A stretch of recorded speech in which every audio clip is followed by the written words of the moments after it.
This journey we are about to embark on, unlike light, does not travel in a straight line. This journey takes turns and bends, like light does through water. Wait a minute. The process of seeing paintings or seeing anything else is less spontaneous and natural than we tend to believe. A large part of seeing depends upon habit and convention. All the paintings of the tradition used the convention of perspective, which is unique to European art. Now, perspective centers everything on the eye of the beholder. It is like a beam from a lighthouse, only instead of light traveling outwards, appearances travel in. And our tradition of art called those appearances reality. Perspective makes the eye the center of the visible world. Our world is light going into a lighthouse, but we must consider how this lighthouse was built. What were the blueprints and how do they affect how light enters? How does time bend and distort the lens that receives the light? I think one of the many things that colours the light is nostalgia, a powerful force, and what we've learned in recent times, a lucrative market.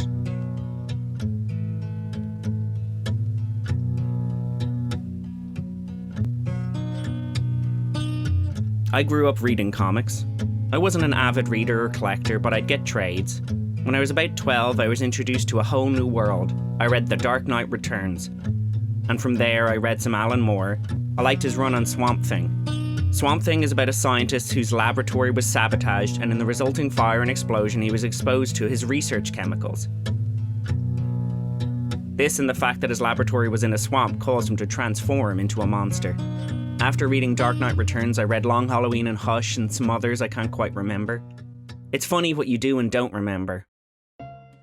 I then moved on to Superman comics. At first, I viewed Superman as corny and uninteresting, but my opinion on that changed quite quickly. I read Red Son, a story about Superman if he landed in the Soviet Union. To be honest, I could talk about that for a whole video. After Red Son, I read All-Star Superman, Death of Superman, Superman's Secret Identity. There must be more. Again, I can't remember. As I said before, nostalgia has become a lucrative market. Superhero movies became the dominant form of blockbuster. I consumed them quite happily. I, like most people, enjoyed the Nolan films. I loathed Superman Returns, so when Man of Steel was announced, I hoped that finally Superman would get a proper contemporary adaptation. I remember sort of liking it fine at first, I think. Disappointed with some of it, but liked other parts. I don't think it's a very good movie, but what I do remember is directly after the film ended, I got a phone call telling me my aunt had passed away.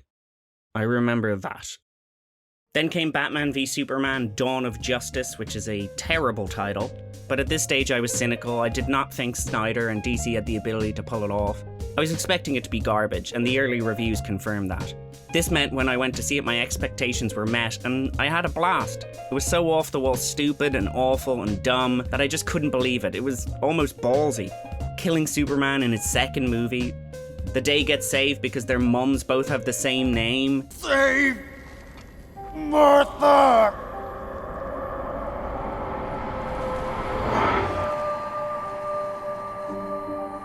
They pull weird cave troll Doomsday out of their ass. The absolutely abysmal depiction of Lex Luthor. You don't have to use a silver bullet, but if you forge one, well then, we don't have to depend upon the kindness of monsters. So a little Lex Luthor tangent. Lex is one of the best villains ever and has never been well depicted in the movies. I hate Gene Hackman's jaunty evil con man who loves crime. The less said about Spacey, the better. Wrong! And then Eisenberg's weird, twitchy Oedipal Zuckerberg doesn't work at all. Lex Luthor is meant to be suave and sophisticated and just absurdly intelligent. Basically like a Bruce Wayne or Tony Stark type. I would give real-world examples, but there are no super intelligent billionaires. If you say Elon Musk, I will slap you. Basically, the arrival of Superman drove him insane. The fact that there is someone who is just innately better than him, both in terms of ability and goodness, and also how people admire and venerate him, and Lex can't deal. He was supposed to be the best person on the planet, especially because he sees Superman as an alien meddling in human affairs, which, you know, he is. Just get Billy Zane to play Lex Luthor. It's perfect. He'd crush it. Just do it. Do it as soon as you can, DC. Just do it. Listen to your friend Billy Zane. He's a cool dude. So I enjoyed Batman v Superman, but it wasn't good. Definitely not. It's a bad film. Do you bleed? Then it was announced that Snyder would direct Justice League as some sort of two-part film, I think, at first. I couldn't believe they just kept handing him movie after movie, but the backlash to BVS was fierce. Then it was announced that Zack Snyder would be leaving the Justice League movie due to a family tragedy. His daughter Autumn had taken her own life. A really horrible tragedy for him and his family. It just shows that all the money or fame or notoriety or anything doesn't insulate you from the unthinkable happening. And they said that Joss Whedon, creator of Buffy and director of The Avengers, was coming in to finish it off, but not change too much. I can't remember thinking too much of it. I was uninvested in the DC Universe films at that point, and I really cherish The Avengers as a movie. It's a feel-good movie for me, and obviously Whedon wasn't quite persona non grata at that point. Anyway, I'm trying to recall feelings, trying to remember kind of ghosts of my past self. It then became apparent that Whedon was involved in a much bigger restructuring of the film, probably due to the negative reaction to Batman v Superman. It's incoherent. The storytelling is, I think, very poorly done. Then more stuff came out, the buzz hit about Henry Cavill and how they had to remove his mustache using CGI because he was filming Mission Impossible and he couldn't shave for that film. Just before the film came out, some screenshots leaked, and I was blown away. I mean, look at that. That's just... what is going on there? I was hoping to walk into a fun train wreck like I did with Batman v Superman, but when I went to see Justice League, I felt nothing. Do you bleed? There was nothing to talk about. It was flat and bland and bereft of anything. I want it to be bright. It's bright. It's brighter than Stephen bloody Hawking in here. It can't be any brighter. Up. Just turn it up for you. All right? No. Thank you. Thank you. You're the boss. You're the boss. Thank you. Whole way. That's all there is. There we go. Look at that. Lovely. I love this. I love it because I look and I go, hey, it's a room. It's a sports stadium is what it is now. The absolutely worst thing a piece of art can be is forgettable. I'm now going to talk about some personal experiences I've had, but first I want to talk about trauma. The ways in which we share trauma and communicate through art are as old as time. This is the last picture Van Gogh painted before he killed himself. The invention of the camera has changed not only what we see, but how we see it. And in a crucial but quite simple way, it has even changed paintings painted long before it was invented. The camera reproduces it, making it available in any size, anywhere, for any purpose. With the reproduction of art comes the reproduction of trauma, of pain.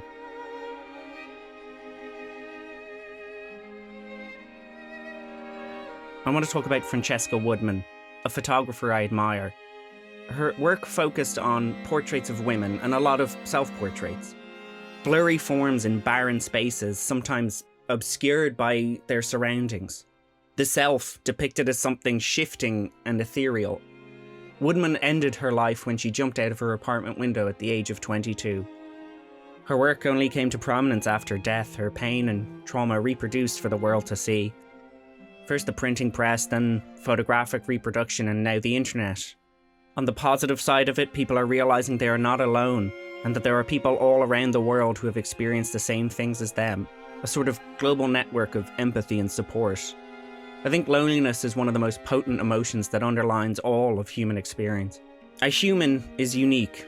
A complex mix of genetics and upbringing creates your personhood. There is nobody else like you.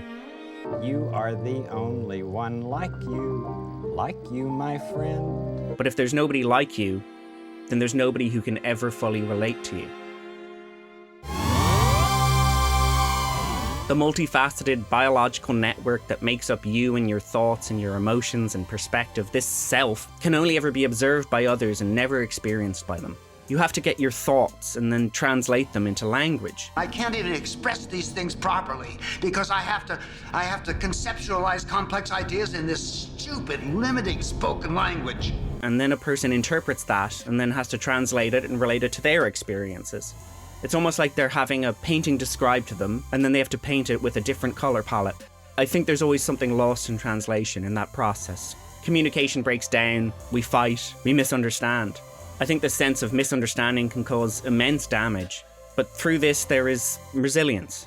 I look at SETI, the Search for Extraterrestrial Life. It's a series of large radio receivers looking for alien life in the universe.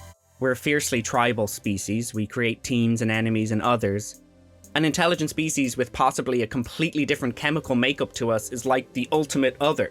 But we search, we dream, we hypothesize, we write stories about it because we are alone. In the same way we research animal behavior, other apes. We try and find out, do they have a sense of self?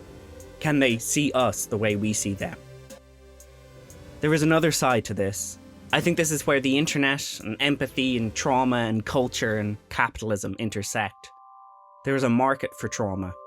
And in actually many ways, it's a market of female trauma. Just as Woodman's photographs were reproduced, her pain shared, the internet reproduces pain and shares it. I think we all need to recognize the system that leads to this, a system that we are all in one way or another complicit in. Although I will say that specific people and groups, spoiler alert, the rich, are to blame. I'm now going to use an example of a person monetizing their trauma. The example is a video published by YouTuber Abelina Sabrina about a pregnancy and miscarriage she had. I think what Sabrina went through is horrific, and nobody should ever have to go through that, and she's done a very brave thing by sharing it and highlighting the issues that women face when it comes to reproductive health. However, there is something about it I find unsettling. On the video, she has placed an ad read. This video is sponsored by Fabulous. In the comments of the video, she apologizes for this, saying she has lost her home and car and needs the money. I think that's so strange that we have created a system so bereft of safety nets that a woman has to monetize her trauma in order to survive. There is also another aspect of the video that I want to draw attention to, and that is the element of performance. Now, I'm not saying the video is insincere at all. Sabrina is very obviously suffering beyond a shadow of a doubt, but the video is a performance. She had to put on makeup, set up lights, mic herself, and sit and perform for the camera. Sabrina might have done multiple takes. She then had to edit it. It was, for lack of a better term, constructed. But in many ways, this constructed truth is more true, or at least has more utility than the raw truth. The unfiltered truth is often a chaos of noise and mess and data that without analysis, without processing, is hard to derive meaning from. Or at least just too big to comprehend, so it needs to be translated into a form where the core truths of the experience shine through. But all I think this does is draw attention to the performative side of suffering. To relate it back to what I was saying earlier and how we communicate things to each other, we need to translate our feelings so they can be understood, and suffering is not immune to this. People suffer in all sorts of different ways, but we need to perform it in order to be understood. The phrase to suffer in silence alludes to the fact that if we are silent, our suffering is invisible. I know about this performative side of suffering from experience, for two reasons. One is that I'm about to talk about a difficult experience that I faced in my past. I've scripted this and I will be editing it and constructing it. It is true, well, it's my truth, but it is a narrativization of the experience. The second reason is when I went through this experience, which was a mental breakdown, I too had to perform my suffering. I was suicidal, and I had sort of tried to hang myself.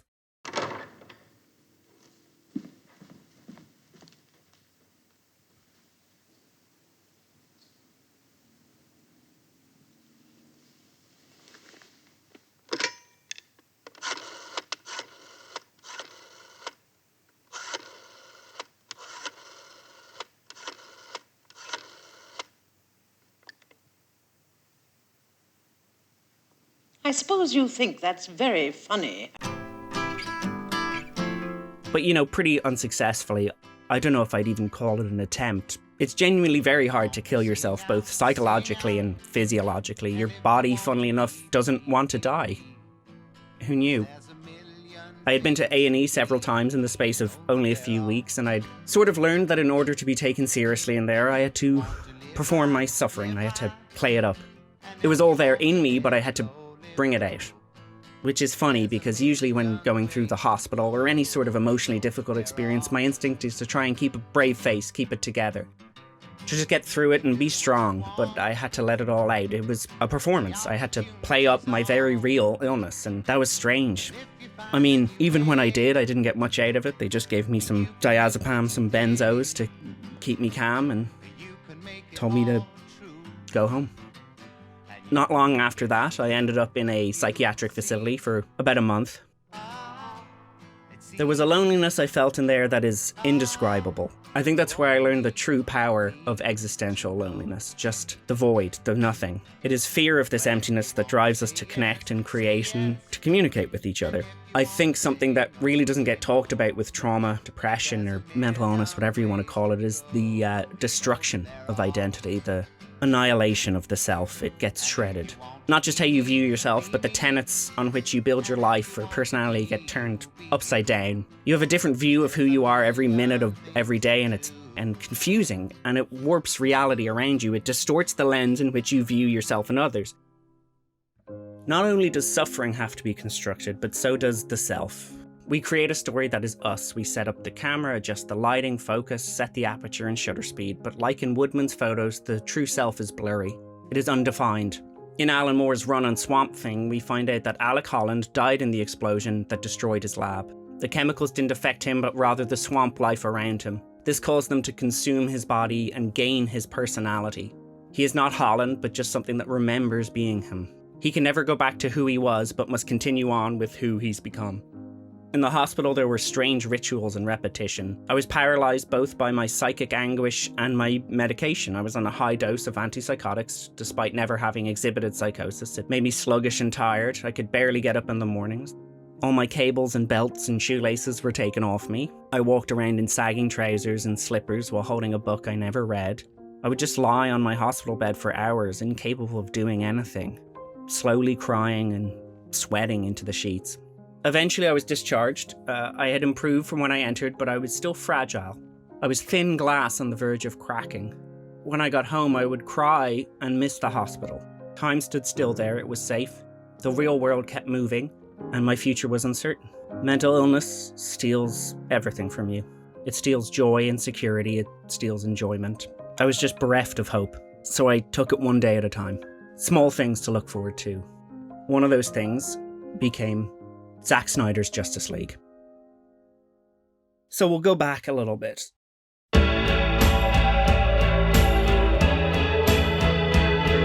During my breakdown, there was a global pandemic. Another background detail was the growing fan campaign to release the Snyder Cut. There were hashtags and petitions, endorsements from stars of the movie, even a rap song. Time has come for you to join the front lines with us. Fight for what you believe in, even when they try to front. And rise above, cause Zack has sacrificed enough, so we gon' riot unless they release the Snyder Cut. Neat. I considered this all to be amusing, but then it was announced. The Snyder Cut would be released, like a tulpa of strange fan outrage. It was willed into being. When I was released from hospital, it became a fixation. I had nothing else to hold on to, so I held on to this. Everything I learned about it baffled me. It was 4 hours long. Great, I thought, the longer the better. The longer it is, the longer I'll be distracted from my pain. I found out it was going to be in a 4:3 aspect ratio. The title card explaining this at the beginning of the film became a meme. Films are usually presented in a much wider aspect ratio, like a cinema screen. The Joss Whedon Justice League was presented in such a format. 4:3 is the size of old television sets. It's closer to a square, like a comic book panel. Francesca Woodman predominantly shot in medium format, a ratio much closer to the one Snyder chose. I'm personally a fan of non-traditional aspect ratios.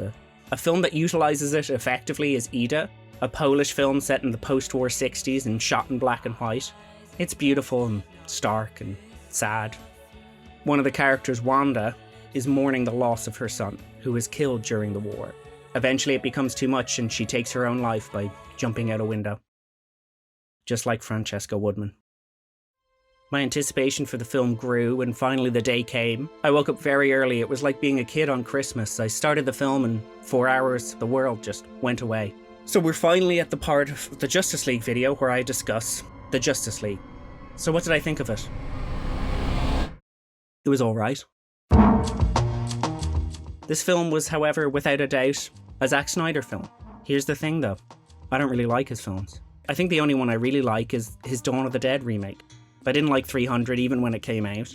I enjoyed Batman v Superman, but not because it was good. I never bothered to see Sucker Punch. I thought Watchmen was bad aside from the awesome opening credits. I'm not a fan of Zack Snyder's films, but you know, I thought it was fine.